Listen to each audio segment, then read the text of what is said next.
Qual que era o contexto da época das Legal. escolas de inglês? Quando eu comecei a trabalhar com inglês em 1991, na nossa técnica de vendas, a primeira coisa que a gente tinha que fazer com o cliente era falar para ele, era vender para ele a ideia de que no futuro o inglês vai ser muito importante. Quem não tiver inglês... Quem não tiver inglês vai ter dificuldade, quem tiver inglês vai ter mais oportunidade.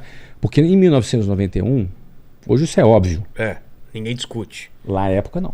Claro que não. Então a primeira coisa que eu tinha que vender é que no futuro o inglês vai ser importante. É como se fosse o seguinte, eu estivesse vendendo o curso de mandarim hoje e falasse assim, ó, no futuro o mandarim vai ser importante.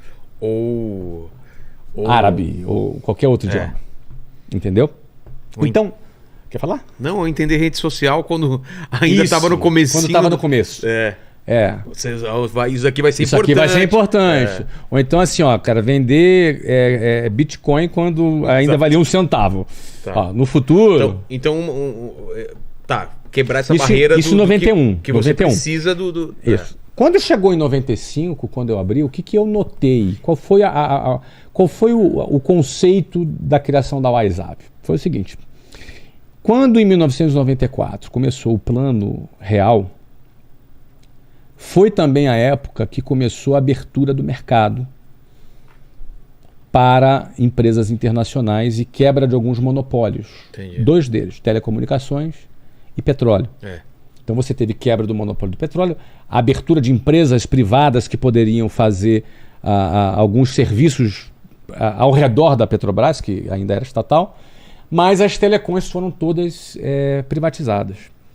Tu vai lembrar que você comprou linha telefônica por $3.500. Era um carro, era um presente de casamento, aquelas coisas, passava de pai para filho. Você declarava no imposto de renda. E fila, né? E fila. Além disso, ainda fila. Então assim, a nova geração não tem ideia do que seja isso. Seria o quê? Um telefone fixo custando o quê? 50 pau hoje em dia? Não, menos um pouquinho, uns 20 mil reais. 20 mil, tá. Você imagina que você vai...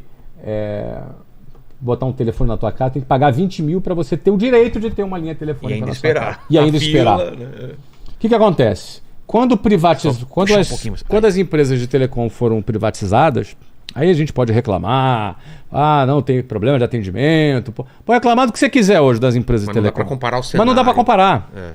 Naquela época, quando elas entraram, o que custava 20 mil reais para você ter direito a usar um celular, você tem um celular, você precisa pagar 20 mil reais e depois comprar um aparelho. Era mais caro que o aparelho. Passou a ser zero. Hoje qualquer um é o que é hoje. Exato. Só que nessa época, quando as empresas internacionais entraram no Brasil, tanto as de telecom quanto as de petróleo, da noite para o dia, o teu chefe poderia se tornar um gringo. Era um gringo entrando. Então a entrada de fluxo de capital estrangeiro no Brasil foi enorme. A entrada de empresas internacionais foi grande. Naquele momento foi quando eu percebi o seguinte, o inglês agora vai deixar de ser uma coisa do futuro para ser uma coisa do presente. Então o inglês sai de um status de recomendável para ser uma necessidade. Então agora qual era o público? Todas as escolas de inglês trabalhavam para criança e adolescente. Todas.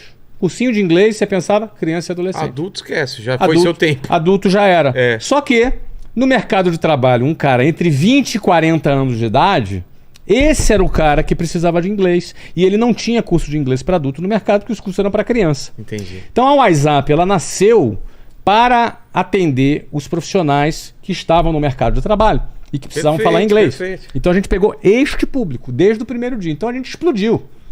A gente estourou. A gente tinha uma técnica de venda excelente. Tinha uma demanda gigante. Total, esperando só. E a gente bombou. Então, por isso a gente abriu 24 escolas nos primeiros... Então, ou seja, em 3 anos eu tinha 26 anos de idade, Luciano tinha 23, tínhamos 1.000 funcionários já, e devíamos faturar aí uns 15... cara, tudo isso. Mas essa conta aqui. Mas esse modelo de ser dono de todas as escolas. Eu era dono de todas as escolas, nesse momento.